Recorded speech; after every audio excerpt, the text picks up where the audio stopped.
ल हिजो हामीले विकासका पूर्वाधारमा उद्योग र शिक्षाको बारेमा थोरै हेर्ने प्रयास गरेका थियौँ। आज हामी त्यही कन्टिन्यू गर्छौँ।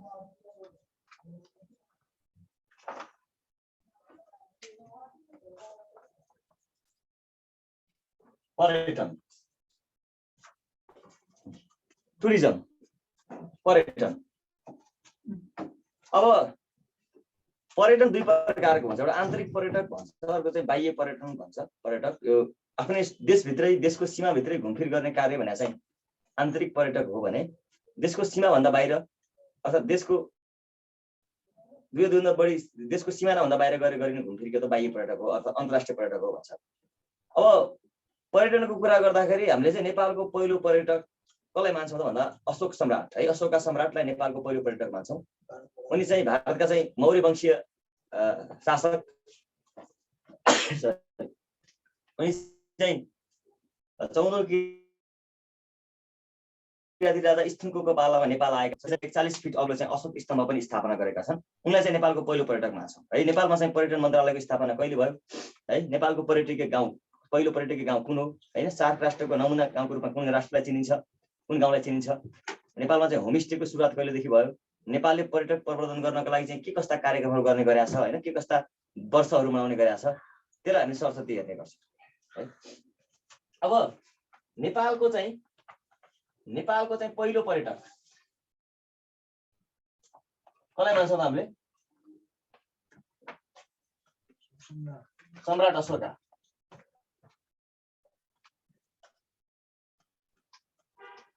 सम्राट अशोकालाई चाहिँ नेपालको पहिलो पर्यटक मान्छौँ। उनी चाहिँ भारतका हुन् र उनी लुम्बिनीमा आएका थिए। उनले चाहिँ लुम्बिनीमा अशोक स्तम्भ पनि स्थापना गरेका छन्, जसले चाहिँ नेपालको पहिलो पर्यटक। अब ईसापूर्व 249 आजभन्दा तपाईँको चाहिँ 2400-2500 वर्ष अगाडि चाहिँ उनी नेपालमा आएका थिए, लुम्बिनीमा आएका थिए भन्छ र उनले चाहिँ अशोक स्तम्भ स्थापना गरेका थिए लुम्बिनीमा। अब यसमा धेरै किम्वदन्तीहरू छ, भनाइहरू छ। उनले चाहिँ अशोक स्तम्भ स्थापना गरेको है, त्यो स्तम्भमा चाहिँ उनले ब्राह्मी लिपिको प्रयोग गरेका छन्, पाली भाषाको प्रयोग गरेका छन्। त्यसैले चाहिँ विश्वको सबभन्दा लिपि चाहिँ ब्राह्मी लिपिलाई मान्ने गर्छौँ हामीले। अब सम्राट अशोका नेपालको पहिलो पर्यटक, उनी भारतका हुन्। 14औं किराती राजा स्थुङ्गको पालामा उनी नेपाल आएका थिए। अब अशोक सम्राट कसको पालामा नेपाल आएका थिए? गौतम बुद्ध कसको पालामा नेपाल आएका थिए हैन? महाभारतको युद्ध कसको पालामा भएका थियो? यो इतिहासमा पनि आउँछ यो कुराहरू, यसलाई इतिहासमा पनि हेर्छौँ। अब नेपालमा चाहिँ पर्यटन मन्त्रालयको स्थापना, पर्यटन मन्त्रालयको स्थापना चाहिँ कुन हो, कहिले हो त? विक्रम सम्वत 2033 साल फागुन 12 गते पर्यटन मन्त्रालयको स्थापना भयो। 2033 साल फागुन 12 गते पर्यटन मन्त्रालयको स्थापना भएको थियो।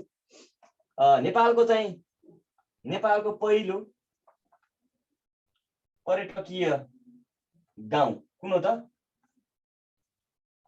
स्याङ्जाको सिरुबारी। स्याङ्जाको सिरुबारी नेपालको पहिलो पर्यटकीय गाउँ हो भने सार्क राष्ट्रको नमुना गाउँको रूपमा कुन गाउँलाई चिनिन्छ त? लमजुङ। लमजुङको कुन चाहिँ घले गाउँ सार्क राष्ट्रको नमुना गाउँको रूपमा चिन्ने गरिन्छ। नेपालमा चाहिँ होमस्टेको सुरुवात विक्रम सम्वत 2067 साल भाद्र 1 गते भएको थियो। अब नेपालमा सबैभन्दा धेरै पर्यटकले भ्रमण गर्ने ठाउँ भने कुन हो त? लुम्बिनी। लुम्बिनी भने नेपालमा सबभन्दा धेरै पर्यटकहरू हुन्छ है। यहाँबाट के छ भन्दाखेरि अब यसमा विभिन्न प्रश्नहरू छ, जस्तो नेपालमा सबभन्दा धेरै पर्यटकले भिजिट गर्ने नेसनल पार्क, सबभन्दा धेरै पर्यटक चाहिँ कुन राष्ट्रिय निकुञ्जमा घुम्न जान्छन्? चितवन नेसनल पार्कमा घुम्न जान्छन् है। राष्ट्रिय निकुञ्ज मध्ये 12वटा नेसनल पार्क मध्ये सबभन्दा धेरै पर्यटक चाहिँ चितवन नेसनल पार्कमा जान्छन् घुम्न। अब सबभन्दा धेरै पर्यटकले चाहिँ पदयात्रा गर्ने कन्जर्भेसन एरिया, संरक्षित क्षेत्र कुन हो भन्दा अन्नपूर्ण संरक्षण क्षेत्र। अब नेपालमा चाहिँ सबभन्दा धेरै पर्यटक पुग्ने ठाउँ कुन हो त भन्दाखेरि लुम्बिनी। नेपालमा सबभन्दा धेरै पर्यटक चाहिँ कुन ठाउँ घुम्नको लागि आउने गर्छन् भन्दा लुम्बिनीको लागि आउँछ। जस्तो विश्वमा सबभन्दा धेरै पर्यटक घुम्न जाने देश भने चाहिँ फ्रान्स हो। विश्वमा सबभन्दा धेरै पर्यटक घुम्न जाने देश अर्थात् विश्वमा सबभन्दा धेरै पर्यटक भित्र आउने देश भने फ्रान्स हो। अब नेपालमा चाहिँ सबभन्दा धेरै पर्यटक चाहिँ समग्रमा कहाँ घुम्न आउँछन् त धेरै भन्दा लुम्बिनी घुम्न आउने गरेको पाइन्छ किनभने अब विश्वकै सबभन्दा धेरै जनसङ्ख्या भएको राष्ट्र चीन जहाँ चाहिँ बुद्धिस्टहरू म्याक्सिमम छन् त्यसैले पनि होला नेपालमा सबभन्दा धेरै पर्यटकहरूले घुम्ने ठाउँ भनेको चाहिँ लुम्बिनी भनेर भन्ने गर्छ।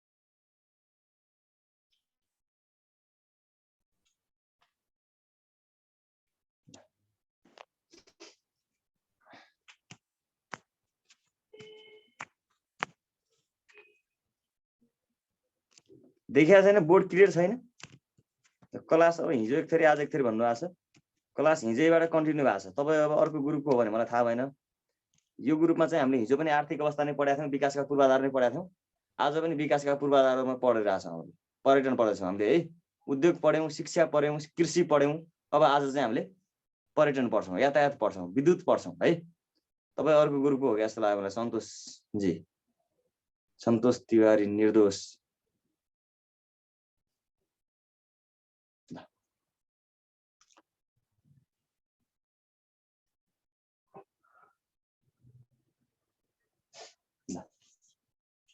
नेपालको पहिलो पर्यटक सम्राट अशोक 2033 साल फागुन 12 गते नेपालमा पर्यटन मन्त्रालयको स्थापना भयो। स्याङ्जाको सिरुबारी नेपालको पहिलो पर्यटकीय गाउँ हो है। अब लमजुङको घले गाउँलाई चाहिँ सार्क राष्ट्रकै नमुना गाउँको रूपमा लिने गरिन्छ र नेपालमा चाहिँ होमस्टेको सुरुवात 2067 साल भाद्र 1 गते औपचारिक रूपमा चाहिँ होमस्टेको सुरुवात चाहिँ 2067 साल भाद्र 1 गते भनेको त होमस्टे भनेको थाहा छ नि होमस्टे भनेको त्यही सम्बन्धित गाउँमै पर्यटकलाई चाहिँ बस्ने खाने व्यवस्था सहित एउटा चाहिँ स्थापना गरेको गाउँ भनेको होमस्टे। अब नेपालमा चाहिँ सबभन्दा धेरै पर्यटक चाहिँ घुम्न आउने ठाउँ नेपालमा सबभन्दा धेरै पर्यटकले भिजिट गर्ने ठाउँ भनेको कहाँ हो त लुम्बिनीमा हो। अब नेपालमा चाहिँ सबभन्दा धेरै पर्यटक चाहिँ आउनुको उद्देश्य नेपालमा सबभन्दा धेरै पर्यटक के को लागि आउँछन् भन्दा मनोरञ्जन गर्ने लागि आउँछन् है। नेपालमा सबभन्दा धेरै पर्यटक आउनुको उद्देश्य भने मनोरञ्जनको लागि आउने गर्छन् र नेपालमा सबभन्दा धेरै पर्यटक भित्रने देश भनेको भारत है। भारत भनेको त नेपालमा सबभन्दा धेरै पर्यटक कुन देशबाट आउँछन् सबभन्दा धेरै पर्यटक नेपालमा कुन देशबाट आउँछन् भारतबाट र नेपालमा सबभन्दा धेरै पर्यटक के उद्देश्यले आउँछन् त भन्दा मनोरञ्जन गर्नको लागि आउँछन् बिदा मनाउनको लागि आउँछन् दोस्रो नम्बरमा तीर्थयात्राको लागि आउँछन् तेस्रो नम्बरमा चाहिँ पर्वतारोहणको लागि आउने गर्छन् र नेपालमा चाहिँ पर्यटनका लागि सबभन्दा हाई सिजन चाहिँ नेपालमा चाहिँ पर्यटनका लागि सबभन्दा हाई सिजन भनेको कुन महिनामा छ भने अक्टोबर महिना अक्टोबर नेपालमा सबभन्दा धेरै पर्यटक कुन महिनामा आउँछन् अर्थात् पर्यटकको लागि सबभन्दा हाई सिजन भनेको कुन त हाम्रो अक्टोबर महिना सबभन्दा धेरै पर्यटक नेपालमा अक्टोबर महिना आउने गर्छन्। अब एउटा कुरा हामीलाई सबैलाई थाहा छ जस्तो अब नेपालमा पर्यटक सबभन्दा धेरै पर्यटक भित्र नै हवाई मार्ग भने चाहिँ कहाँ हो त त्रिभुवन अन्तर्राष्ट्रिय विमानस्थल हो किनभने नेपालको एउटा मात्रै अन्तर्राष्ट्रिय विमानस्थल भनेको के हो त त्रिभुवन अन्तर्राष्ट्रिय विमानस्थल हो। अब जुनसुकै देशको पर्यटक बाहिरबाट नेपाल आउँदाखेरि चाहिँ त्रिभुवन अन्तर्राष्ट्रिय विमानस्थल भएर आउनै पर्छ एउटा मात्रै इन्टरनेसनल एयरपोर्ट हो नेपालको। अब हवाई मार्ग चाहिँ त्रिभुवन अन्तर्राष्ट्रिय विमानस्थल हो सबैलाई थाहा छ यसमा कुनै दुविधै छैन हैन यसमा धेरै सोच्नुपर्ने विषय छैन। तर नेपालमा सबभन्दा धेरै पर्यटक भित्र नै स्थल मार्ग कुन हो त सोधेको छ प्रश्न सबभन्दा धेरै पर्यटक बाई रोड नेपालमा कुन नाकाबाट चाहिँ नेपालमा सबभन्दा धेरै पर्यटक भित्रन्छन् त कुन नाकाबाट भित्रन्छ नेपालमा सबभन्दा धेरै पर्यटक बाई रोड। अब हवाई मार्गबाट त टिआईबाट आउँछ त्रिभुवन इन्टरनेसनल एयरपोर्टबाट आउँछ बाई रोड नेपालमा सबभन्दा धेरै पर्यटक अर्थात् ल वीरगञ्जबाट आउँछ भने वीरगञ्ज भनेर चाहिँ नेपालको सबभन्दा ठुलो नाका हो हैन ल सुनौली गुड। अब नेपालमा चाहिँ स्थल मार्गबाट धेरै पर्यटक भित्र लेखा आउँदा हाम्रो भैरवाको चाहिँ सुनौली अर्थात् बेहौलिया नाका पनि भन्ने गर्छ यसलाई भैरवाको सुनौलीबाट चाहिँ नेपालमा सबभन्दा धेरै बाई रोड के हवाई मार्गबाट नेपालमा सबभन्दा धेरै पर्यटक भित्र भनेको कहाँ हो त सुनौलीबाट हो। नेपालमा के छ त पर्यटकको लागि छुट्टै प्रहरीको व्यवस्था गरिएको छ जस्तो तपाईले चाहिँ पशुपति क्षेत्रमा जानुस् कुनै पनि पर्यटकीय एरियामा जानुस् त्यहाँ चाहिँ प्रहरीको छुट्टै बिट स्थापना गरे हुन्छ अर्थात् टुरिस्टहरूको सुरक्षा गर्नको लागि मात्रै भनेर पनि नेपालमा पर्यटकको व्यवस्था गरिएको छ प्रहरीको व्यवस्था गरिएको छ। नेपालमा पर्यटक प्रहरी भन्छ क्या पर्यटकहरूको सुरक्षाको लागि व्यवस्था गरेका प्रहरी पर्यटक प्रहरीको व्यवस्था नेपालमा कति भएको त 2035 सालदेखि विक्रमसँग 2035 सालदेखि के हुन्छ नेपालमा चाहिँ पर्यटक प्रहरीको व्यवस्था विक्रमसँग 2035 सालदेखि भएको। 2035 सालदेखि नेपालमा के गर्न थाल्यो त पर्यटकका लागि छुट्टै प्रहरीको व्यवस्था गर्न थाल्यो। पर्यटक प्रहरी जस्तो पशुपतिनाथमा जानुस्, स्वयम्भूमा जानुस् हैन, मुक्तिनाथमा जानुस्, त्यो एरियामा के छ त पर्यटकको एउटा छुट्टै बिट स्थापना गरेर आउँछ। के को लागि? त्यहाँ आउने पर्यटकको सुरक्षाको लागि। पर्यटक प्रहरीको व्यवस्था 2035 सालदेखि भएको नेपालमा है। अब पछिल्लो समयमा के छ त भन्दा पर्यटन प्रवर्धन गर्नको लागि, पर्यटन भित्राउनको लागि विभिन्न देशले विभिन्न किसिमका चाहिँ कार्यक्रम ल्याउने गरेका छन्। अब पर्यटनको क्षेत्रमा विभिन्न किसिमका नयाँ नयाँ कन्सेप्टहरू आएका छन्।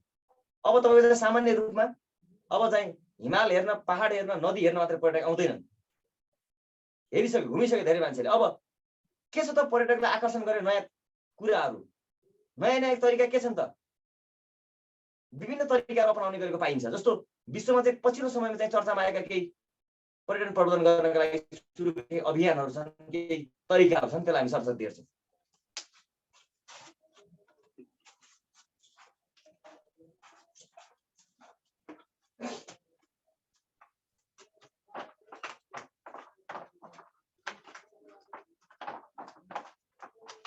पर्यटक प्रहरी 2035 सालदेखि है, होमस्टे 2067 सालदेखि, पर्यटन मन्त्रालय 2033 साल, सुनौली नाकाबाट सबभन्दा धेरै बाई रोड नेपालमा पर्यटक भित्र छ। हवाई मार्ग भने त्रिभुवन अन्तर्राष्ट्रिय विमानस्थल। अब हेर्नुहोस् है, जस्तो तपाईँ के छ एउटा चाहिँ के छ अहिले कन्ट्रोल टुरिज्म भन्छ, नयाँ कन्सेप्ट। तपाईँ चाहिँ डार्क टुरिज्म भन्छ, तपाईँ चाहिँ माइस टुरिज्म भन्छ। के हो कन्ट्रोल टुरिज्म भने? के हो डार्क टुरिज्म भने? के हो माइस टुरिज्म भने? पर्यटनको क्षेत्रमा आएका नयाँ नयाँ कन्सेप्टहरू के होला? कन्ट्रोल टुरिज्म भने के हो? डार्क टुरिज्म भने के हो? माइस टुरिज्म भने के हो?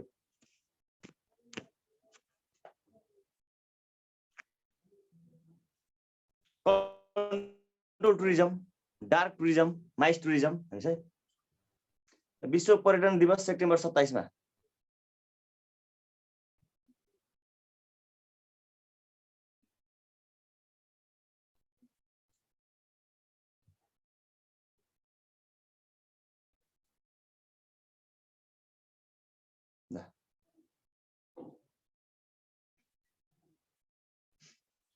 हिमालजीले सभा सम्मेलन मार्फत पर्यटक भन्नुभएको छ, गुणस्तरीय पर्यटक भन्नुभएको छ रेणुकाजीले हैन।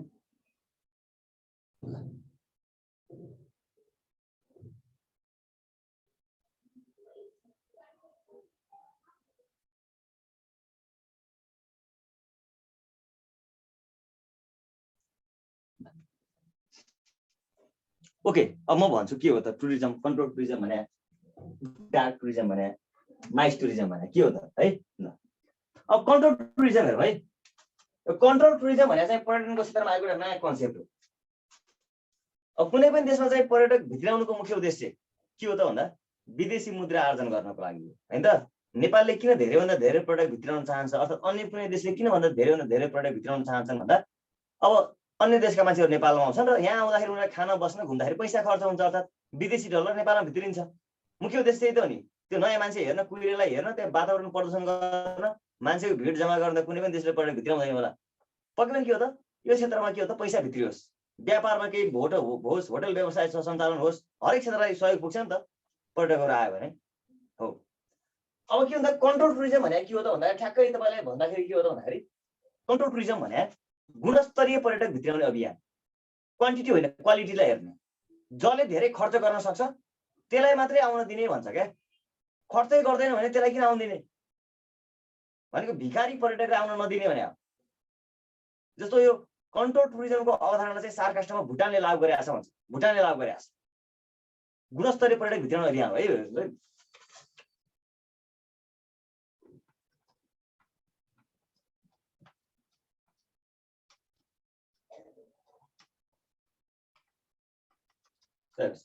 गुणस्तरीय पर्यटक भित्राउने अभियान कन्ट्रोल टुरिज्म। अब के हो त भन्दाखेरि जसले धेरै खर्च गर्न सक्छ त्यसलाई मात्रै आउन दिने, जसले खर्च गर्दैन त्यसलाई आउन नदिने, भिखारी पर्यटकलाई आउन नदिने। जस्तो नेपालमा के छ त कुनै पनि देशको पर्यटक आयो भने तैँले दिनमा यति खर्च गर्नुपर्छ भने तोकेको छैन। उसले आएर दिनभरि एउटा कफी र एउटा ब्रेड खाएर दिन कटाए पनि तैँले किन खर्च गरिस् भन्न पाइँदैन नेपालमा। जस्तो तपाईँ चाहिँ हाम्रो पशुपतिनाथ मन्दिर छ। पशुपतिनाथ मन्दिर हिन्दू धर्मावलम्बीको एकदमै ठुलो एउटा आस्थाको केन्द्र हो। नेपालको छिमेकी राष्ट्र भारतमा चाहिँ ठुलो सङ्ख्यामा के छ त हिन्दू धर्मावलम्बी छ। इन्डियाबाट चाहिँ के हुन्छ ठुलो सङ्ख्यामा नेपालमा चाहिँ पशुपतिको दर्शन गर्न इन्डियन मान्छेहरू आउने गर्छन्। त्यो देख्नुहुन्छ कहिले काहीँ यसो पशुपतितिर गयो बेला पशुपतिनाथ मन्दिर दर्शन गर्नको लागि चाहिँ थुप्रै मान्छे इन्डियाबाट गाडी बस रिजर्भ गरेर आइरहेको हुन्छ र त्यही पशुपतिको डाँडामा चाहिँ उनीहरूले घरबाटै ल्याएको दाल घरबाट ल्याएको भात उनीहरू चाहिँ त्यही आगो बालेर स्टोभमा पकाएर खाइरहेको हुन्छ। अब सङ्ख्यामा त आयो पर्यटक, अब घरबाटै दाल चामल ल्याउँछ त्यही डाँडामा उमाल्छ पकाउँछ खान्छ भने त्यो फाइदा भयो त। सङ्ख्या त देखियो यति धेरै पर्यटक आयो भन्ने, तर देशलाई फाइदा भयो। गुणस्तरीय पर्यटक जसले खर्च गर्छ त्यसलाई मात्र आउने। जस्तो भुटानले चाहिँ यो कन्ट्रोल टुरिज्मको अवधारणा लागू गरेको छ। भुटानमा के हुन्छ भन्दाखेरि दैनिक तपाईँको चाहिँ $200 भन्दा कम खर्च गर्ने मान्छेलाई चाहिँ प्रवेश निषेध गरेको छ मिनिमम। अब $200 कम्तीमा खर्च गर्नै पर्यो भुटान प्रवेश गरेपछि। $200 भन्दा कम खर्च गरेपछि मिनिमम एभरेजमा चाहिँ दैनिक $200 खर्च गर्नै पर्यो। त्योभन्दा बढी जति खर्च गर्नु भयो दैनिक $200 खर्च गर्नैपर्छ भन्छ भुटानमा पुगेपछि है। अब सार कास्टभन्दा बाहिरको मान्छेले मात्रै भनेको छ। अब सार कास्टभित्र भन्दा बाहिरबाट चाहिँ भुटान प्रवेश गर्ने मान्छेले चाहिँ दैनिक $200 अमेरिकी खर्च गर्नुपर्छ भन्छ। तोकिदिया छ। जसले खर्च गर्छ त्यसलाई मात्र आउँदिने, खर्च गर्दैन किन आउँदिने। गुणस्तरीय क्वालिटी मात्रै हेर्ने, क्वान्टिटी हेर्ने, क्वालिटीलाई हेर्ने भन्छ क्या। भुटानले चाहिँ यो सार कास्टमा लागू गरेको छ। कन्ट्रोल टुरिज्मको अवधारणा लागू गर्ने सार कास्ट कुन हो त? भुटान। अब अर्को छ हाम्रो डार्क टुरिज्म।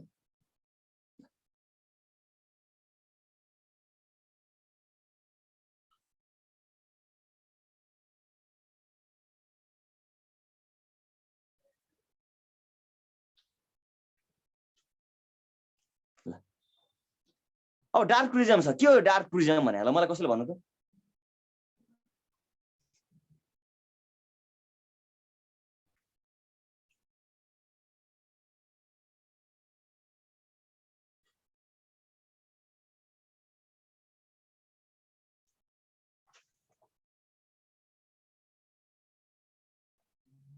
के हो डार्क टुरिज्म भने? कालो पर्यटन। ल कालो पर्यटन भन्नुभएको छ हाम्रो महेश आचार्यजीले। कालो पर्यटन डार्क टुरिज्म भने के पुरानो घटलाग्दो घटना भन्नुभएको छ धितालजीले।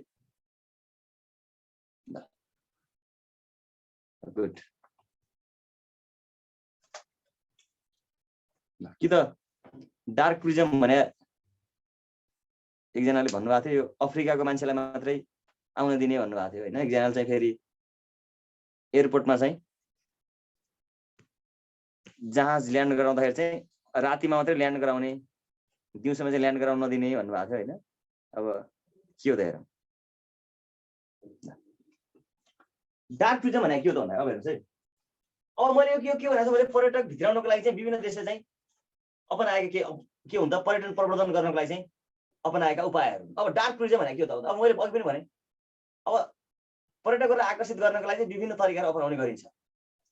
डार्क टुरिज्म भने के हो त भन्दाखेरि विगतमा अविस्मरणीय घटना घटेको ठाउँ अर्थात् एकदमै कहाली लाग्दो घटना घटेको ठाउँलाई चाहिँ पर्यटकीय स्थलको रूपमा विकास गर्ने कार्य डार्क टुरिज्म। जस्तो उदाहरणको लागि जापानको हिरोसिमा र नागासाकी अमेरिकाले बम हानेर ध्वस्त गर्दै आउने त्यहाँ 1945 मा लिटिल बोय र फ्याट म्यान बम राखेर दोस्रो विश्वयुद्धको बेलामा अमेरिकाको हिरोसिमा र नागासाकी। अब विश्वयुद्ध सकियो, विश्वमा शान्ति आयो। अब विश्वका धेरै मान्छेलाई के छ त हिरोसिमा र नागासाकी कस्तो होला त हेर्ने इच्छा छ नि। हो त्यस्तो ठाउँलाई के गर्ने त पर्यटकीय स्थलको रूपमा विकास गर्ने डार्क टुरिज्म। जस्तो नेपालको नारायणजी दरबार राजा वीरेन्द्रको वंशनाश भएको ठाउँ, विश्वका धेरै मान्छेलाई हेर्ने इच्छा हुन्छ नि। राजाको चाहिँ हत्या भएको ठाउँ कस्तो होला त? गोर्खाको बारपाक 2072 सालको भूकम्पको केन्द्रबिन्दु, धेरै मान्छेलाई हेर्ने इच्छा छ। अहिले बारपाक कस्तो भयो? रुकुम रोल्पा माओवादी द्वन्द्वकालमा चाहिँ एकदमै केन्द्रबिन्दु रहेको ठाउँ रुकुम रोल्पा। अब शान्ति भइसकेपछि अब चाहिँ रुकुम रोल्पा कस्तो थियो कस्तो भयो होला त हेर्ने इच्छा हुन्छ नि। हो यस्ता ठाउँलाई के भन्छ पर्यटकीय स्थलको रूपमा विकास गर्ने कार्य भनेको डार्क टुरिज्म। यस्ता ठाउँहरू देखाउन पर्यटक भित्राउने कार्य भनेको त डार्क टुरिज्म।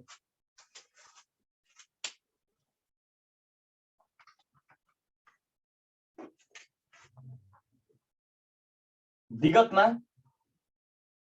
अविस्मरणीय अर्थात् कहाली लाग्दो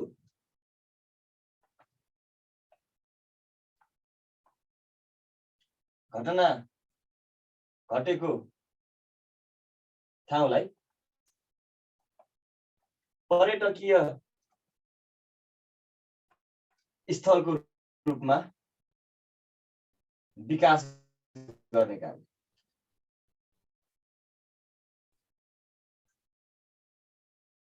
र माइस टुरिज्म भनेको के हो त?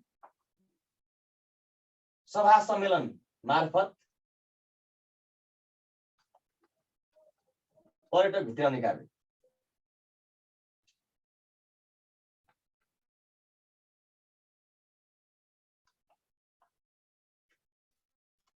सभा सम्मेलन माइस टुरिज्म भने सभा सम्मेलन मार्फत पर्यटक भित्राउने कार्य भनेको विभिन्न तपाईको त्यहाँ सभा सम्मेलन गरेर हैन विभिन्न खेलकुदहरू प्रोग्रामहरू आयोजना गरेर फिल्म फेस्टिभलहरू आयोजना गरेर के गरिन्छ त पर्यटकहरू भित्राउने गरिन्छ। जस्तो नेपालमा अस्ति साग गेम भयो हैन, केही न केही मान्छेहरू आए त्यो गेम हेर्न, खेलाडीहरू आए। विभिन्न अस्ति बिमस्टेकको सम्मेलन भयो, त्यो सम्मेलनमा विभिन्न देशबाट चाहिँ सहभागी हुन मान्छेहरू आए। जस्तो चाहिँ के हुन्छ विश्वकप फुटबलहरू हुन्छ, ओलम्पिक गेमहरू हुन्छ नि, यस्तो गेमहरू चाहिँ खेलकुदहरू आयोजना गर्नको लागि चाहिँ विश्वका राष्ट्रहरूले किन तछाट मछाट गर्छन् त, किन प्रतिस्पर्धा गर्छन् त म आयोजना गर्छु भनेर। जस्तो विश्वकप फुटबलको कुरा गर्ने भने विश्वकप फुटबल भनेको झन्डै 1 महिनासम्म चल्छ। त्यो 1 महिनाको समयमा चाहिँ विश्वकप फुटबल हेर्न चाहिँ त्यो देशमा चाहिँ विश्वका चाहिँ लाखौं मान्छे जान्छन् हैन। विश्वमा फुटबल भनेको विश्वमा सबभन्दा धेरै हेरिने गेम हो। अब तपाईँ चाहिँ त्यो लाखौं मान्छे चाहिँ 1 महिनासम्म बस्दाखेरि त्यो देशमा कति धेरै चाहिँ कति हुन्छ होला अर्थतन्त्र भित्रिन्छ होला त। त्यसैले चाहिँ के भन्छ भन्दाखेरि एकचोटि चाहिँ कुनै देशले चाहिँ एकचोटि विश्वकप फुटबल आयोजना गर्न पायो भने त्यो देशलाई चाहिँ 15 वर्ष सुतेर खान पुग्छ भन्छ क्या।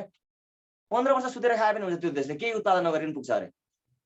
यस्ता सभा सम्मेलन मार्फत पर्यटक भित्राउने कार्य भनेको के हो त भन्दा पर्यटन प्रवर्धन गर्नका लागि चाहिँ विश्वका देशहरूले विभिन्न तरिका अपनाएको पाइन्छ।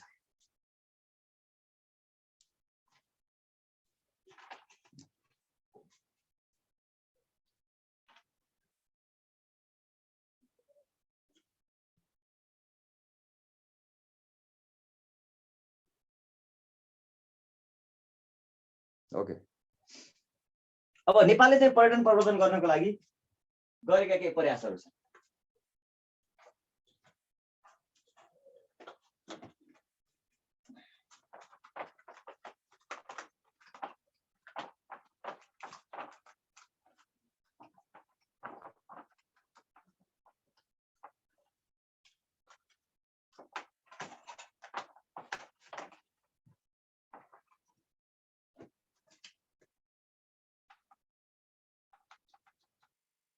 नेपालले पर्यटन प्रवर्धन गर्न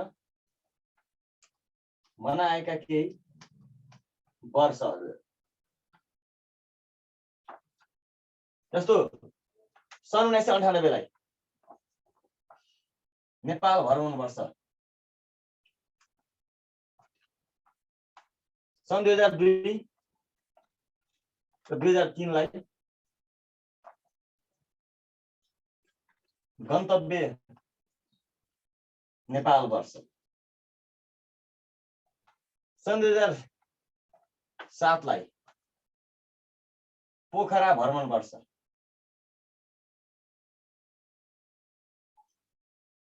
सन् 2010 लाई बाघ वर्ष, सन् 2011 लाई पर्यटन वर्ष, सन् 2012 लाई लुम्बिनी भ्रमण वर्ष, सन् 2020 लाई के हो त भिजिट नेपाल इयर 2020। तर यो के भयो त कोभिड-19 ले गर्दा रद्द भयो। यो सबै यस्तो वर्षहरू नेपालले किन मनाएको त भन्दा नेपालमा सबै पर्यटक भित्राउन मनायो नि त। यस्तो 2020 लाई चाहिँ नेपालले भव्य रूपमा 20 लाख पर्यटक भित्राउने भनेर के गरिरहेको थियो त भिजिट नेपाल इयर 2020 मनाउने निर्णय गरेका थियो, उद्घाटन पनि भइसकेको थियो, तर त्यसै बेला यही कोभिड भन्ने एउटा चाहिँ महामारी आइदियो। त्यसले गर्दाखेरि के भयो त, सफल हुन सकेन है। अब हेर्नुहोस् 1998 मा नेपालले चाहिँ नेपाल भ्रमण वर्ष भनेर मनाएको रहेछ। 2002 र 2003 लाई चाहिँ गन्तव्य नेपाल वर्ष, 2007 लाई पोखरा भ्रमण वर्ष, 2010 लाई चाहिँ बाघ वर्ष, नेपालमा चाहिँ बाघ देखाउन चाहिँ टुरिस्टहरू भित्र भनेको थियो। 2011 चाहिँ पर्यटन वर्ष, 2012 लाई लुम्बिनी भ्रमण वर्ष, 2020 लाई चाहिँ नेपाल भ्रमण वर्ष अर्थात् भिजिट नेपाल इयर 2020। राम्रो देखिएन भन्नुभएको छ के भाइ? अब राम्रो देखिन्छ कि?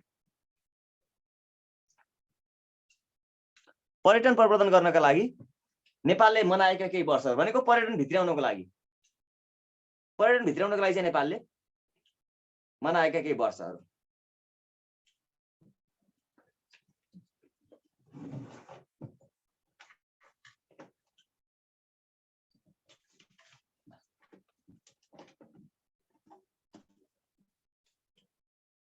उन्नाइस 1998 लाई नेपाल भ्रमण वर्ष, 2002 र 2003 लाई चाहिँ गन्तव्य नेपाल वर्ष, 2007 लाई चाहिँ पोखरा भ्रमण वर्ष, 2010 लाई चाहिँ बाघ वर्ष, 2011 लाई पर्यटन वर्ष, 2012 लाई लुम्बिनी भ्रमण वर्ष, 2020 लाई चाहिँ भिजिट नेपाल इयर 2020। तर कोभिड-19 गर्दा के भयो त, रद्द भयो, सफल हुन सकेन है। अब फेरि मनाउला कोभिडको, फेरि अब कहाँ त्यस्तो लहर आउँछ भन्छन्, के भन्छन् है।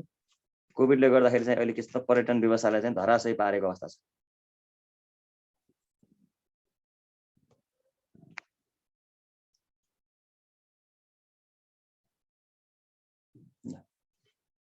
र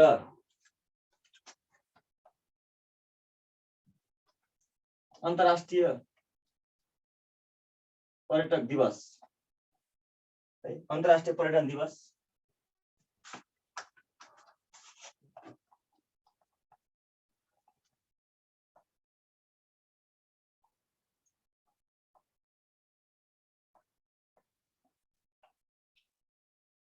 प्रत्येक वर्ष सेप्टेम्बर 27 मा मनाउने गरिन्छ।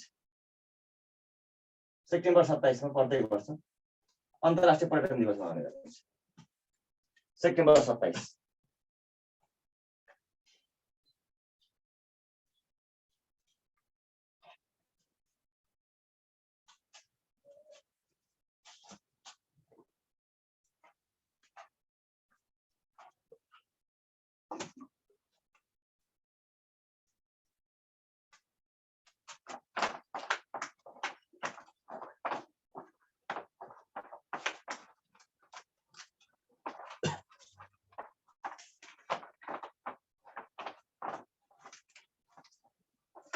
अब एउटा छ, नेपालले चाहिँ अन्तर्राष्ट्रिय स्तरमा आफ्नो प्रचार प्रसार कुन ब्रान्ड मार्फत गर्छ त?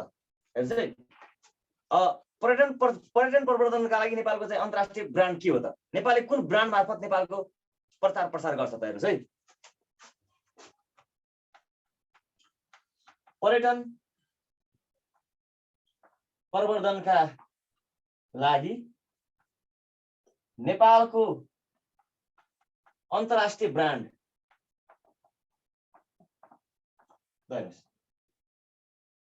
पर्यटन प्रवर्धनका लागि नेपालको अन्तर्राष्ट्रिय ब्रान्ड। नेपालले चाहिँ आफ्नो देशको बारेमा, अब कुनै पनि विदेशी नागरिकले चाहिँ नेपालको बारेमा जान्नु पर्यो भने कुन ब्रान्ड मार्फत नेपाल आफ्नो प्रचार प्रसार गर्छ भन्दा naturally Nepal once is not enough भन्ने एउटा ब्रान्ड छ। त्यो के हो त? Naturally Nepal once is not enough.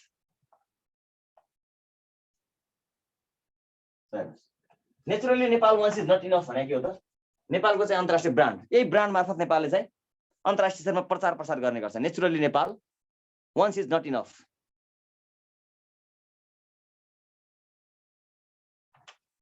कोभिड-19 ले बनायो भने कि रद्द भयो भने हो क्या?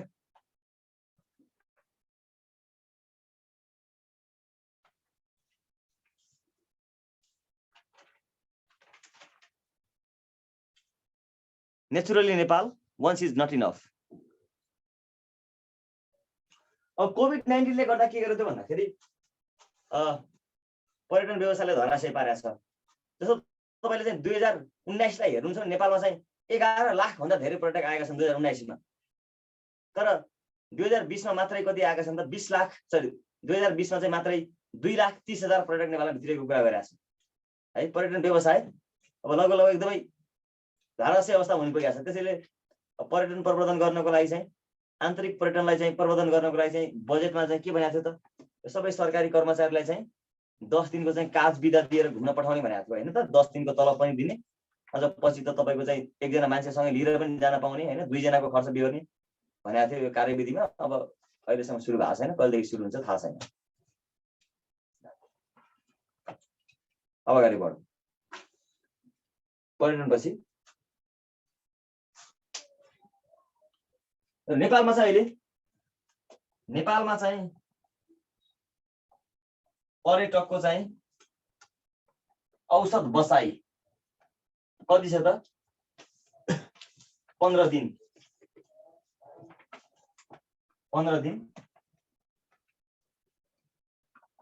र पर्यटन बोर्ड स्थापना कहिले हो त? 2055 साल पौष 16 गते। र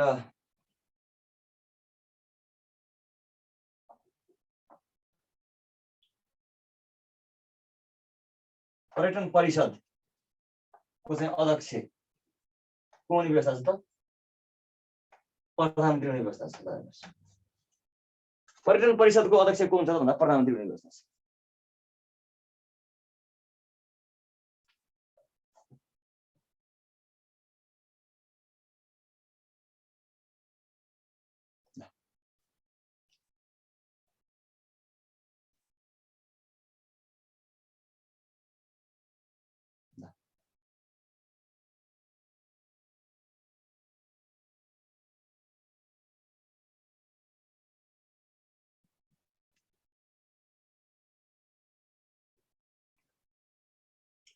अब हेर्नुहोस् है, naturally Nepal once is not enough भनेको के हो त? नेपालको अन्तर्राष्ट्रिय ब्रान्ड, यो ब्रान्ड मार्फत नेपालले चाहिँ के गर्छ त? आफ्नो प्रचार प्रसार गर्छ अन्तर्राष्ट्रिय स्तरमा। र नेपालमा चाहिँ पर्यटक औसत बसाइ चाहिँ 15 दिन चाहिँ योजनाले भनेको छ है। अहिले चाहिँ हाम्रो कति छ त? 12.4 दिन। 12.4 दिन छ र बसाइ चाहिँ 15 दिन पुर्याउने योजना राखेको छ लक्ष्य। यो भनेको त पर्यटक चाहिँ औसतमा नेपालमा 12.4 दिन बस्छ अहिले आएर, र यसलाई चाहिँ 15 दिन पुर्याउने लक्ष्य राखेको छ योजनाले। भनेको त जति धेरै बस्यो त्यति धेरै खर्च गर्छ नि त देशमा। त्यसैले के हो त? औसत बसाइ बढाउनु पर्छ भन्छ। अब कोही आएर 2 दिन फर्केर, कोही आएर 1 महिना बसेर आफ्नो ठाउँछ, एभरेजमा चाहिँ 12.4 दिन बस्छ नेपालमा एउटा पर्यटक आयो भने भन्छ। र 2055 साल पौष 16 गते के हो त? नेपालमा पर्यटन बोर्डको स्थापना भयो। पर्यटन बोर्डको स्थापना 2055 साल पौष 16 गते। र पर्यटन परिषदको अध्यक्ष को हुने व्यवस्था छ त? प्रधानमन्त्री हुने व्यवस्था छ। नेपालमा चाहिँ पर्यटन परिषदको अध्यक्ष को हुन्छ त? प्रधानमन्त्री हुने व्यवस्था छ। पर्यटनको बारेमा तपाईँले ख्याल गर्नुपर्ने कुराहरू चाहिँ अब त्यो विभिन्न अवधारणाहरू छ, नयाँ नयाँ अवधारणाहरू छ। नेपालको पहिलो पर्यटकीय गाउँ अन्तर्राष्ट्रिय पर्यटन दिवसको कुराहरू। अब नेपालमा चाहिँ पछिल्लो पटक सबभन्दा धेरै पर्यटक 2019 मा आएको थियो। 11 लाख पर्यटक, झन्डै 11 लाख पर्यटक आएका थिए। अब 2011 मा चाहिँ 7 लाख पर्यटक भित्रिएको थियो भन्छ नेपाल पर्यटन वर्ष मनाउँदाखेरि। अब के भन्छ, जति जति तपाईँ चाहिँ अब जनसङ्ख्या पनि विश्वको बढिरहेछ, अब त्यति त्यति नेपालको प्रचार प्रसार पनि भइरहेछ, त्यति त्यति मान्छेको घुम्ने बानीको विकास पनि भइरहेछ। त्यसैले वर्षै पछि के छ त? पर्यटनको सङ्ख्या बढिरहेछ नेपालमा। तर यसपालि कोभिडले गर्दाखेरि के भयो त? रद्द भयो। 2020 हाम्रो चाहिँ 20 लाख पर्यटक भित्र लक्ष्य थियो, तर कोभिड-19ले गर्दा त्यो सफल हुन सकेन हैन त। अब कोभिडले गर्दाखेरि लकडाउन हुने अवस्था भयो। अब सबै त हवाई उडानहरू रद्द भयो। मान्छे अब नेपालभित्रबाट घरबाट बाहिर निस्किने अवस्था थिएन, त्यसैले रद्द गर्यो, सफल हुन सकेन 2020 है। भिजिट नेपाल 2020 सफल हुन सकेन, कोभिड-19ले गर्दा रद्द भयो। ओके,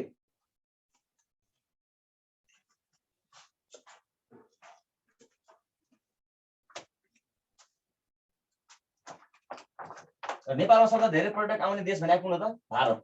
के को उद्देश्यको लागि आउँछन् त? मनोरञ्जनको लागि है। सबभन्दा धेरै पर्यटक आउने महिना भने अक्टोबर महिना। सबभन्दा धेरै पर्यटकले घुम्ने राष्ट्रिय निकुञ्ज भने चितवन नेसनल पार्क। सबभन्दा धेरै पर्यटकले पदयात्रा गर्ने संरक्षण क्षेत्र भने कुन हो त? अन्नपूर्ण संरक्षण क्षेत्र। समग्रमा सबभन्दा धेरै पर्यटक नेपालमा कुन ठाउँमा आउँछन्? लुम्बिनीमा आउँछन्। विश्वमा सबभन्दा धेरै पर्यटक भित्राउने देश भने कुन हो त? फ्रान्स हो। फ्रान्स सबभन्दा धेरै पर्यटक भित्रिने देश। 2033 सालमा पर्यटन मन्त्रालयको स्थापना भयो। 2035 सालदेखि चाहिँ पर्यटक प्रहरीको व्यवस्था गरियो है। 2067 सालदेखि होमस्टेको सुरुवात। नेपालको पहिलो पर्यटक चाहिँ अशोक सम्राट र हाम्रो स्याङ्जाको सिरुबारी भनेको नेपालको पहिलो पर्यटकीय गाउँ हो भने लमजुङको घले गाउँ सार्क राष्ट्रकै नमुना गाउँको रूपमा चिनिन्छ। अब यातायात, ट्रान्सपोर्टेसन। यातायात पनि के हो त? आर्थिक विकासको चाहिँ एउटा मेरुदण्डको रूपमा रहेको छ। अर्थात् विकासका पूर्वाधारहरूको एउटा महत्त्वपूर्ण पूर्वाधार हो यातायात। सडक यातायातको कुरा हुन्छ हैन, हवाई यातायातको कुरा हुन्छ, केबल कारको कुरा हुन्छ। यातायात अलिकति भास्ट छ यसमा। अब तर यातायातमा चाहिँ सोध्ने विभिन्न राजमार्गको के सोध्या हुन्छ, लम्बाइ सोध्या हुन्छ। फलाना राजमार्गको कहाँदेखि कहाँसम्म के राजमार्ग रहेछ सोध्या हुन्छ। अब तपाईँले चाहिँ राजमार्गको के छ धेरै सङ्ख्यामा छ, पढ्ने के राजमार्ग पढ्ने जस्तो हाम्रो चाहिँ राष्ट्रिय गौरवका आयोजनाभित्र परेका जति पनि राजमार्ग छन् नि त्यसको बारेमा पढ्ने, जस्तो हुलाकी राजमार्ग, मध्य पहाडी लोकमार्ग, कोशी कोरिडोर, कर्णाली कोरिडोर हैन, कालीगण्डकी कोरिडोर, हाम्रो फास्ट ट्र्याक, यो महत्त्वपूर्ण छन् यस्ता राजमार्गहरू। जस्तो भनेको राष्ट्रिय गौरवभित्र पर्ने आयोजनाहरू ख्याल गर्ने जुन राजमार्गहरू छन्। अब यातायातको कुरा गर्ने हो भने नेपालमा चाहिँ सार्वजनिक यातायातको सुरुवात कहिलेदेखि भएको भनेर सोधेको क्वेसन हो शाखा अधिकृतमा। राजमार्गमा राति टल्किने बत्तीलाई के भनिन्छ भनेर सोधेको छ। अस्ति भर्खर नायब सुब्बामा चाहिँ नेपालको पहिलो राजमार्ग कुन हो भनेर सोधेको छ। महेन्द्र राजमार्गको बारेमा धेरै प्रश्न सोधेको छ। महेन्द्र राजमार्गले नछुने जिल्ला कुन हो, छुने पहाडी जिल्ला कुन हो, कति जिल्ला छुन्छ, अग्लो भाग कुन हो, होचो भाग कुन हो, लम्बाइ कति छ, कहिले शिलान्यास भयो सोधेको छ। यता हेरौँ नेपालमा चाहिँ यातायातको सुरुवात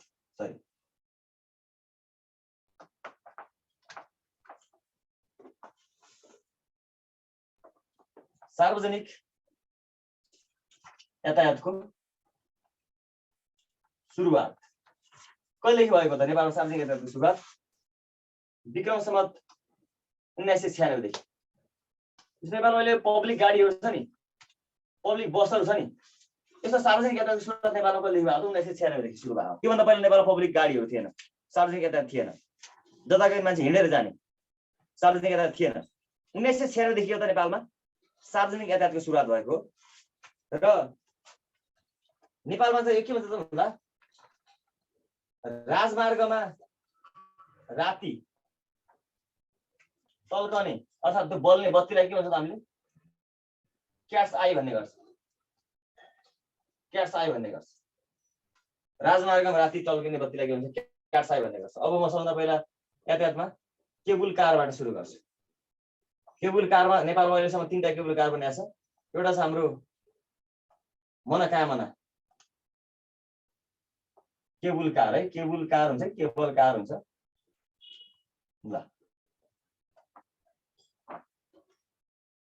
मनोकामना cable car, Chandragiri cable car र कालिम्पोङ केबुल कार गरेर अहिलेसम्म नेपालमा 3टा केबुल कार सञ्चालनमा छ हैन। सरस्वती हेर्छ त्यसको बारेमा।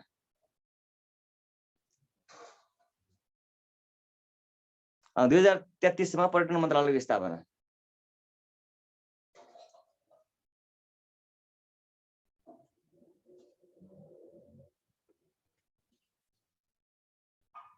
ल मनोकामना केबुल कार नेपालको पहिलो केबुल कार हो। यसले कहाँदेखि कहाँसम्म जोड्छ त भन्दा चितवनको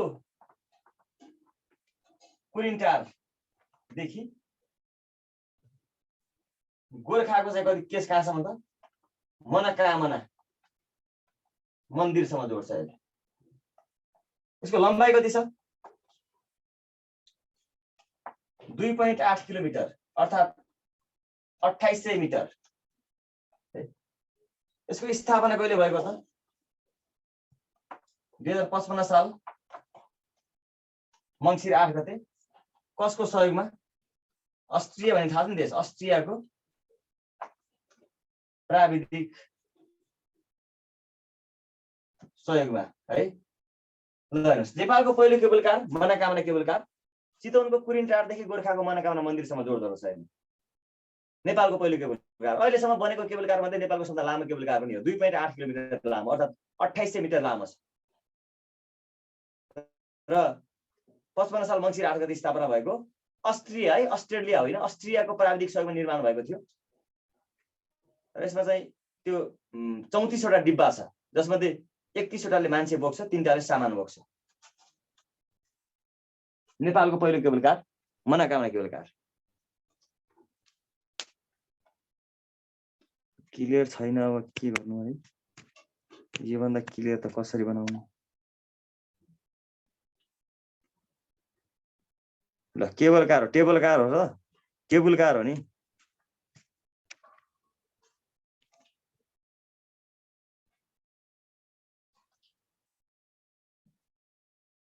ल 2800 मिटर 2800 2.8 किलोमिटर भने 2800 मिटर होइन।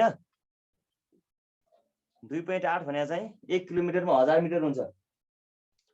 ल डिब्बाको इक्जाम आउँदैन के 34 वटा डिब्बा छ जसमध्ये 31 वटा मान्छे बोक्छ 3टा सामान बोक्छ भने हो। ल 34 वटा जम्मा 2800 हो कि 2800।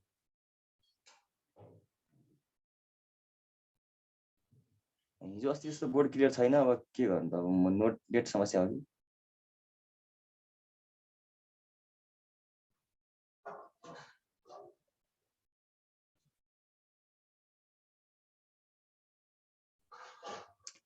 मनोकामना केबल कार नेपालको पहिलो केबल कार हो। चितवनको कुरिनटारदेखि गोर्खाको मनोकामना मन्दिरसम्म जोड्छ। 2800 मिटर लामो छ, 2.8 किलोमिटर लामो छ। 2055 साल मङ्सिर 8 गते स्थापना भएको थियो नेपालको पहिलो केबल कार र अस्ट्रियाको प्राविधिक सहयोगमा के भयो त निर्माण भएको होला। यो म 3 चोटि भनिसकेँ, त नदेखे पनि सुनेको भएर लेखिन्छ।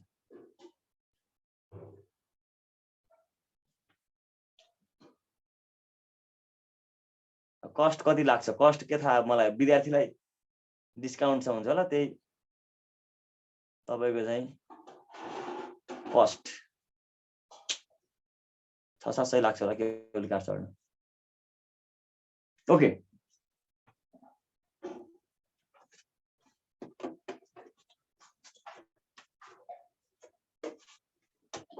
अब दोस्रो केबल कारमा जाउँ।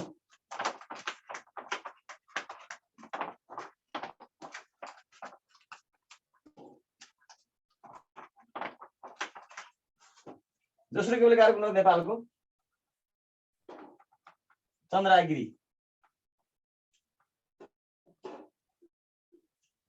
Cable car.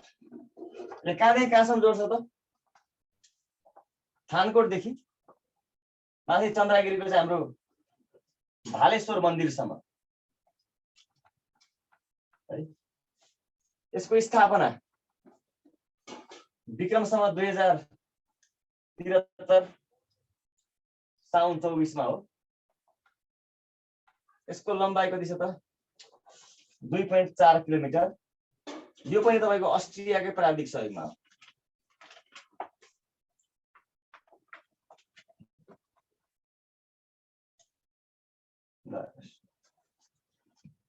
नेपालको दोस्रो cable car Chandragiri cable car. थानकोटदेखि माथि भालेश्वर मन्दिरसम्म, चन्द्रागिरी डाँडाको चाहिँ भालेश्वर मन्दिरसम्म जोड्छ।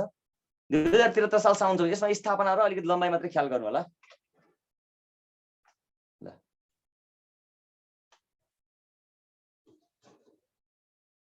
थानकोटदेखि भालेश्वर मन्दिरसम्म 2073 साल साउन 24 गते 2.4 किलोमिटर 2400 मिटरको लम्बाइ छ। यो पनि अस्ट्रियाकै प्राविधिक सहयोगमा के भएको त निर्माण भएको।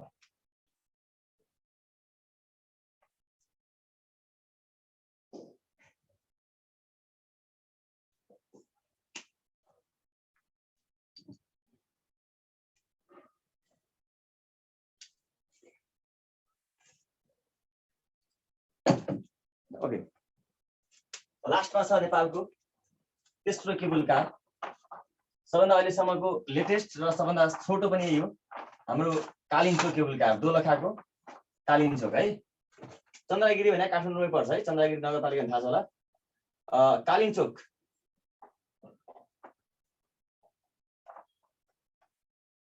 कालिन्चोक केबल कार नेपालको तेस्रो केबल कार।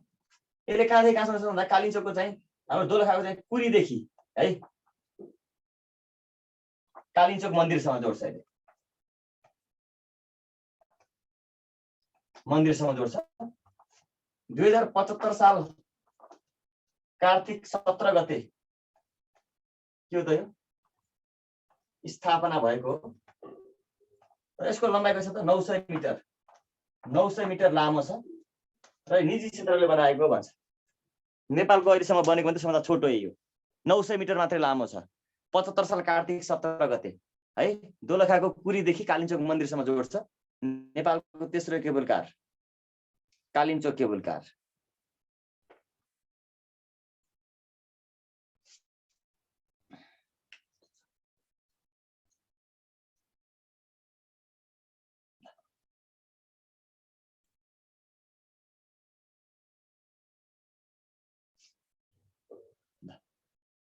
नेपालमा अहिलेसम्म जम्मा 3टा केबुल कार रहेछ है, एउटा Manakamana cable car, Chandragiri cable car, Kalinchok cable car.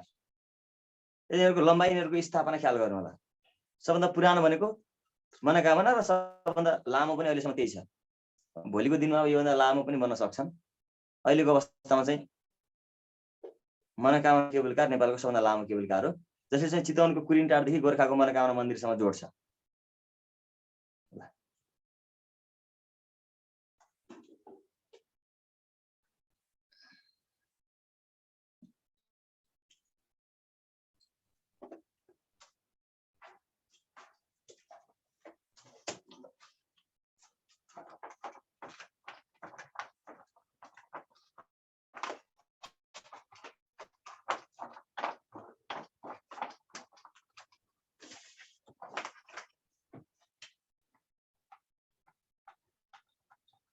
सडक यातायात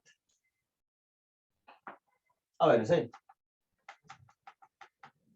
नेपालको पहिलो राजमार्ग हाइवे कुन हो? त्रिभुवन राजपथ। यसलाई के भन्छ हामीले? बाई रोड पनि भन्ने गर्छ। त्रिभुवन राजपथ नेपालको पहिलो राजमार्ग हो। यसले चाहिँ कहाँदेखि कहाँसम्म जोड्छ त? काठमाडौँदेखि वीरगञ्जसम्म जोड्छ। यसको लम्बाइ 188.9 किलोमिटर अर्थात् झन्डै 189 किलोमिटर जति रहेको छ भन्छ। 189 ले जाने त्यस्तो केही फरक पर्दैन। र भारतको सहयोगमा बनेको थियो र कहिले बनेको थियो त? विक्रम सम्वत 2013 सालमा बनेको थियो। नेपालको पहिलो राजमार्ग त्रिभुवन राजपथ अर्थात् बाई रोड पनि भन्ने गर्छौँ हामीले।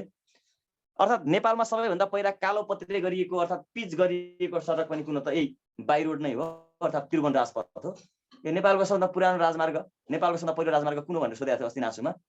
काठमाडौँदेखि वीरगञ्जसम्म जोड्छ यसले। यसको लम्बाइ चाहिँ 188.9 अर्थात् 189 किलोमिटर छ भन्छ। र भारतको सहयोगमा चाहिँ 2013 सालमा के बनाएको थियो? त्यो बाटो बनाएको थियो। यो चाहिँ नेपालको पहिलो के हो त? राजमार्ग है। नेपालको पहिलो राजमार्ग Tribhuvan Rajpath.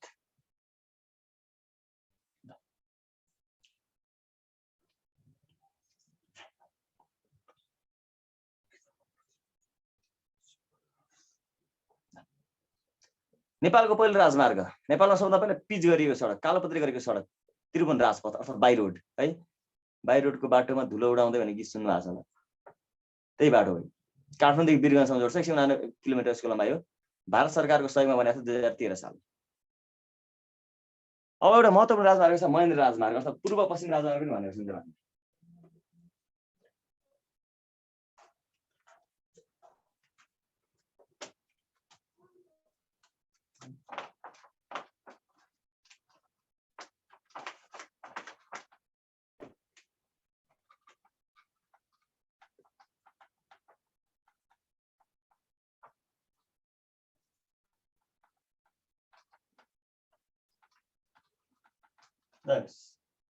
East west highway पूर्व पश्चिम राजमार्ग महेन्द्र राजमार्ग यसले झापादेखि कहाँसम्म जोड्छ त? हाम्रो चाहिँ कञ्चनपुरसम्म है। कञ्चनपुरदेखि हाम्रो झापासम्म जोड्छ। यो नेपालको अहिलेसम्म निर्माण सम्पन्न भइसकेको मध्ये सबभन्दा लामो है। अब योभन्दा लामो पनि बन्ने क्रममा छन्, तर निर्माण सम्पन्न भइसकेको मध्ये अहिलेसम्मको लामो राजमार्ग यही हो। अब यसको चाहिँ शिलान्यास भने थाहा छ नि हैन? कहिले हो त? विक्रम सम्वत 2019 साल वैशाख 1 गते है। नवलपरासीको गैंडाकोटबाट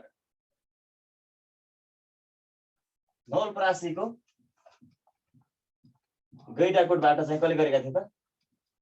राजा महेन्द्रले। त्यसैले नाम पनि के हो त? महेन्द्र राजमार्ग राखेको छ।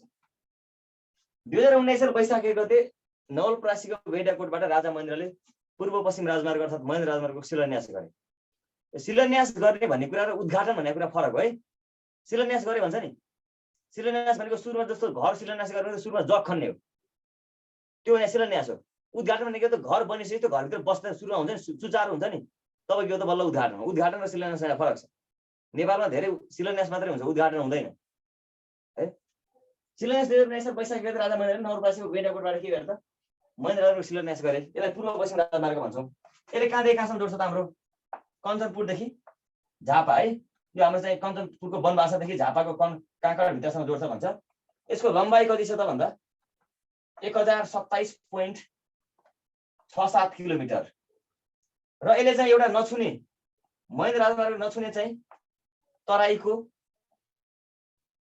एक मात्र जिल्ला।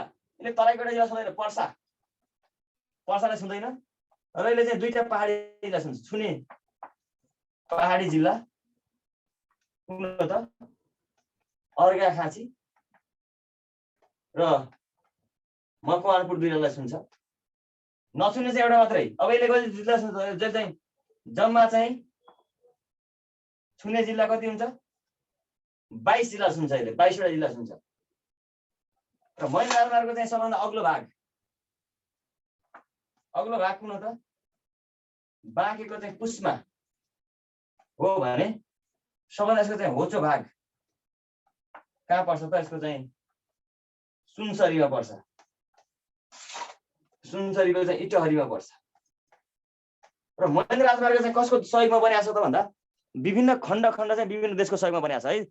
ढल्केबरदेखि पथला एउटा देशले बनाइदिएको छ, नारायणगढदेखि तपाईँ बुटोल एउटा बनाइदिएको छ होइन। तर म्याक्सिमम सहयोग चाहिँ कसको छ त भारतकै छ।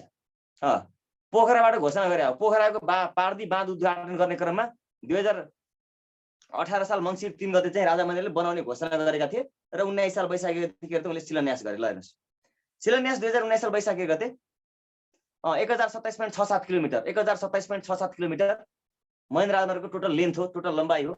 2019 साल वैशाख गते राजा महेन्द्रले नवलपरासीको गैंडाकोटबाट महेन्द्र राजमार्गको शिलान्यास गरेका थिए। यसले चाहिँ कञ्चनपुरदेखि झापासम्म जोड्छ है। पूर्व पश्चिम कञ्चनपुरको वनवासादेखि झापाको काँक्रा भित्रसम्म जोड्छ। यसले चाहिँ नछुने तराईको एउटा मात्रै जिल्ला भने पर्सा। तराईको चाहिँ पर्सा बाहेक सबैलाई छुन्छ र यसले छुने पहाडी जिल्ला भनेको कुन दुईटा मकवानपुर र अर्घाखाँचीलाई मात्रै छुन्छ पहाडको जिल्ला। सबभन्दा तपाईँको चाहिँ जम्मा चाहिँ कति जिल्ला छुन्छ त भन्दा तराईको चाहिँ 20 वटा छुन्छ, पहाडको चाहिँ 2टा छुन्छ गरेर जम्मा 22 वटा जिल्ला छुन्छ। र असयको लागि पनि हो, असयमा पनि छ यो टपिकहरू।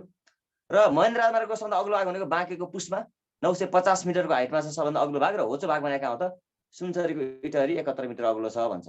सबभन्दा अग्लो भाग सबभन्दा होचो भाग।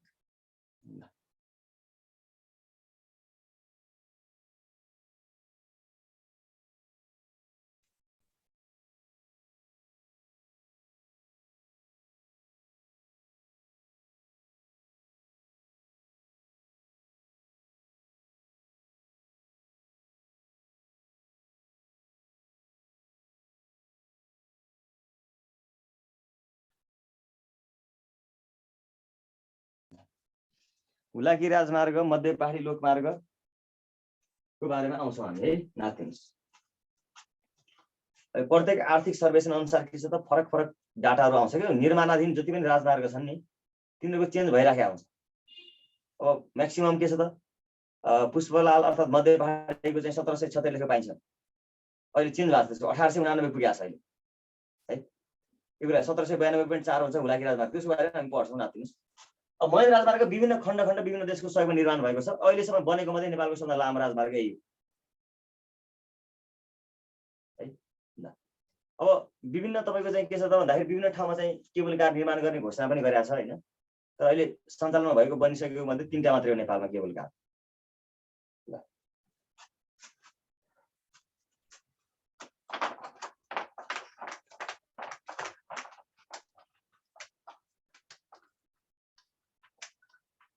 अब फास्ट ट्र्याकको लम्बाइ कति छ भनेर सोधेको छ होइन।